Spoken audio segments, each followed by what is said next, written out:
बिस्मिल्लाहिर्रहमानिर्रहीम। अस्सलाम वालेकुम वरहमतुल्लाहि वबरकातुहू। काबिल एहतराम व्यूअर्स, मेरी दिल से दुआ है कि अल्लाह रब्बुल इज़्ज़त हम सब की उम्र में, इज़्ज़तों में और रिज़्क़ में बेबहा बरकतें रखे। हमारी औलादों को हमारी आँखों की ठंडक बना दे और जितने मरीज़ हैं अल्लाह पाक सबको शिफ़ाए कामिला अता फ़रमाए। और हमारी एक दोस्त हैं आमना, उनके गले का ऑपरेट है। अल्लाह ताला से दुआ है कि अल्लाह ताला उन्हें मुकम्मल सेहतयाब करे और उनकी बेटी की जो परेशानी है वो दूर फरमाए। और इसके अलावा जो हमारे मुसलमान और प्यारे हमसे जुदा हो चुके हैं, अल्लाह पाक उन्हें अपनी जवार रहमत में बुलंद मुकाम अता फ़रमाए। आप सब की दुआओं का और आमीन का बेहद शुक्रिया। और आज हमने जो टॉपिक रखा है वो है गर्मियों की दोपहर में घिया दाल और चावल और इसके साथ लजीज चटनियाँ और एक ख़ूबसूरत दोपहर के खाने के हम मेन्यू को शेयर करेंगे। उम्मीद है कि आपको आज का मेन्यू पसंद आएगा और आप भी इसे ज़रूर शेयर करेंगे अपनी फैमिली मेम्बर्स के साथ। तो यहाँ पर मैंने 1 किलो घिया छील लिया है। दाल मैंने भिगो के रखी हुई थी। ये देखें कितनी आसानी से 2 हिस्से हो रही है।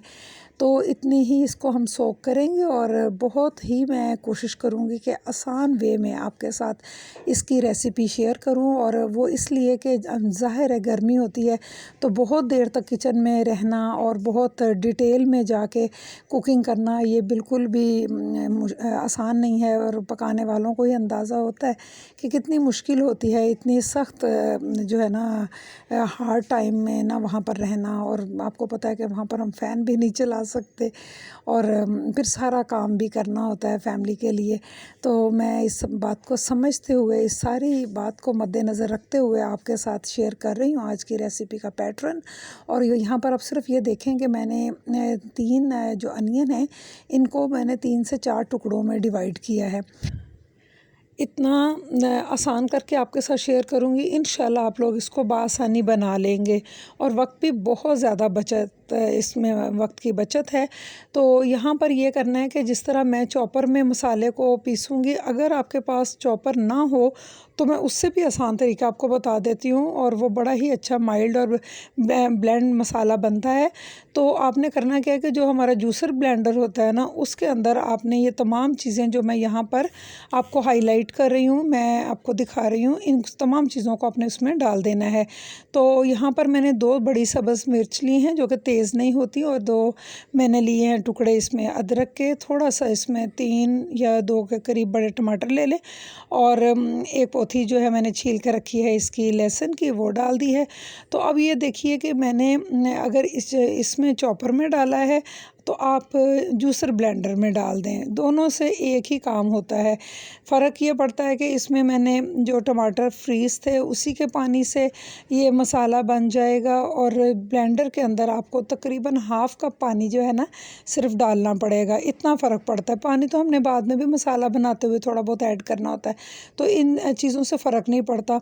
हमने तो रास्ते निकालने हैं आसानियों के। ज़रूरी तो नहीं है कि हर किसी के पास हर चीज़ हो, या मेरे पास जो चीज़ें हैं इससे ज़्यादा मॉडर्न चीज़ें जिनके पास हैं वो भी तो कुकिंग ही कर रहे हैं ना। तो सारी बात होती है चीज़ों को मेंटेन करना और किसी काम को कर जाना।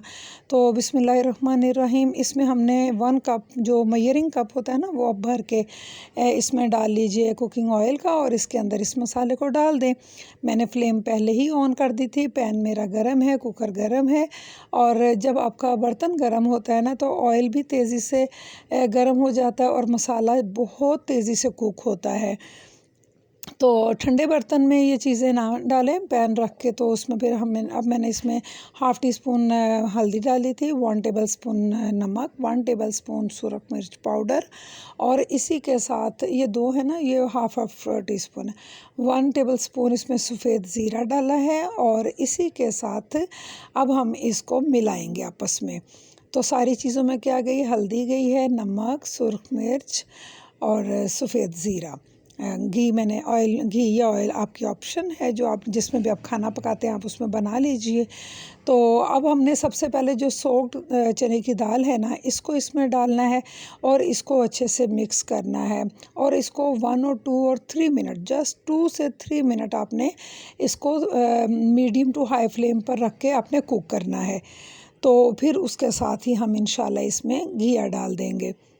मैं यहाँ पर आपको ज़रूर एक चीज़ शेयर करूँगी कि दाल घिया बहुत ही लज़ीज़ बनता है। दाल गोश्त या हो या घिया गोश्त हो, वो भी टेस्टी बनते हैं गोश्त। लेकिन ये जो पैटर्न या रेसिपी मैं आपसे शेयर कर रही हूँ, ये बिल्कुल भी गोश्त की मोहताज नहीं है। इसकी लज़्ज़त लाजवाब है। आप इसे बनाएं, बहुत डिलीशियस ये सालन बनता है। हम इसे पराठों के साथ नाश्ते में भी बहुत इंजॉय करते हैं, लेकिन आज की दोपहर में मैं इसको बॉइल्ड राइस के साथ बना रही हूँ और पूरी फैमिली बहुत खुश है कि हम इसके मुख्तलिफ़ चटनियों और अचार के साथ इसको एंजॉय करेंगे। आज यहाँ पर आप देख रहे हैं कि जो इसकी टिप है ना, वो ये है कि मैंने इसको मिक्स कर दिया मसाले में और दाल में, और इसको अभी कुकर नहीं लगाना। कुकर क्यों नहीं लगाना कि हमने पहले इसकी भुनाई करनी है। जब तक हम इसे भूनेंगे, जब तक इसका जो घी है ना या ऑयल है वो सेपरेट ना हो जाए, इतना आपने इसका मतलब कवर हटा के ही, लिड हटा के ही आपने इसको अच्छे से भूनना है। और अब फ्लेम भी आपने नॉर्मल टू हाई पे ही रखनी है। तो देखिए अब माशाल्लाह आपके सामने है कि जो हमारा ऑयल है कुकिंग, वो बिल्कुल सेपरेट आपको नज़र आ रहा है। अब आपने इसके अंदर शामिल करना है पानी, ताकि हमारा घिया जो है वो अच्छे से गल जाए और दाल भी गल जाए। मैंने पहले एक रेसिपी डाली थी दाल घिया की, उसमें मैंने इससे भी ज़्यादा एक आसान तरीका शेयर किया था कि दाल को अलग से बॉईल कर लें और घिया गला के तो उसके बाद दाल को शामिल कर दें। तो दोनों तरीके मैंने समझा दिए हैं आपको। जिस तरीके से ये दाल घिया बनाना है आप इसे बना सकते हैं। तो ये देखिए, इसमें आपने देखा है कि अभी तो ये शोरबा सा नज़र आ रहा है, लेकिन अब मैं इसे कुकर बंद करके तो सीटी लगा दूंगी और ये करीब करीब इंशाल्लाह 15 मिनट के बाद मैं इसको खोलूँगी और फिर आपको चेक करवाऊँगी। उतनी देर में मैं उधर राइस बॉईल कर रही हूँ, तो उसको चेक कर लेते हैं। कुकर बंद करके राइस देखेंगे, फिर राइस का पानी उतार के तो उसको दम पे लगाएंगे, फिर हम दाल घिया की कंडीशन चेक कर लेंगे। तो बिल्कुल ये तैयारी के करीब है और अब हम इसका पानी उतार देते हैं और दम पे लगा दिया है। और इधर देखिए कि ये माशाल्लाह पानी बिल्कुल नहीं है, ये दोनों चीज़ें मिक्स हो गई हैं। मैंने धनिए के सिर्फ पत्ते उतार के उनको चॉप कर लिया है और अब हम उसको इसमें करेंगे शामिल। और गर्मियों की सख्त दोपहरों में और बहुत ही ज़्यादा ग्रीन चटनी हो, ये धनिया पुदीना स्प्रेड करके हम सालन जब खाते हैं, इनकी अपनी ताज़गी होती है, अपनी खुशबू होती है। और यहाँ पर मैं इसके ऊपर डाल रही हूँ चाट मसाला, क्योंकि मेरा फेवरेट है और इससे खाने की खुशबू दोबाला हो जाती है। और अब हम इसको डिश आउट करेंगे और आपको दिखाएंगे कि किस तरीके से प्लेटर सेट करेंगे आज का। और मैं यहाँ पर 2 तरह के प्लेटर आपके साथ शेयर करूँगी। उम्मीद है कि मेरे बिगनर्स को, मेरे न्यू कमर्स को और जिन लोगों ने अभी मुझे सब्सक्राइब किया है, नई फैमिलीज़ मेरे साथ जुड़ी हैं, आप सबकी मैं बेहद मशकूर हूँ, तहे दिल से मशकूर हूँ कि जिन लोगों ने मुझे सब्सक्राइब किया है, मुझे अपनी फैमिली का हिस्सा बनाया है और मेरी वॉइस को सुनना पसंद करते हैं और इतने प्यारे प्यारे मैसेजेस भी करते हैं।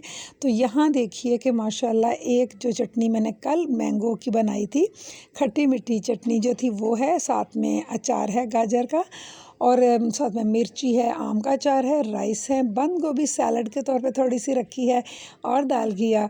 तो आप ख़ुद बताइए कि आपको आज की डिश और आज की मेरी मेहनत कैसी लगी। तो दोपहर की ये खूबसूरत प्लेटर, दोपहर के खानों की लज्जतों को बढ़ाने वाली चटनी और अचार के साथ उम्मीद है कि आपको पसंद आई होगी।